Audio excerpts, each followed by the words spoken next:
नसाए जान कर देला दिलवा परेशान। पहिले तो दिल अकेला रहल, पहिले अकेला रहल, अब तो बस तोहरे नाम और चौबू हो सजनी। तोहरे बिना कुछो ना भावे, रात दिन मन तोहके गावे। सास सास में बसल बाड़ू, दिलवा तोहरे पास बोलावे बेंदू। जब तू हंसेलू फूल खिलेला, चांद भी तोहरा आगे फीका लागेला। तो तोहरे चाल पे दिल हार गइल, प्यार में दिल बेकरार हो गइल।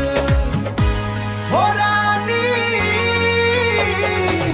चलो मिल के सपना सजाई, हाथ पकड़ के साथ निभाई, जन्म जन्म तक प्यार बढ़ाई, जन्म जन्म तक प्यार बढ़ाई, जन्म जन्म तक प्यार बढ़ाई। बरखा के बूंद जैसन तू दिलावा के सुकून बन गइलू।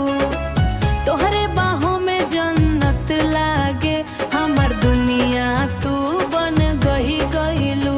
हो जा हो जा,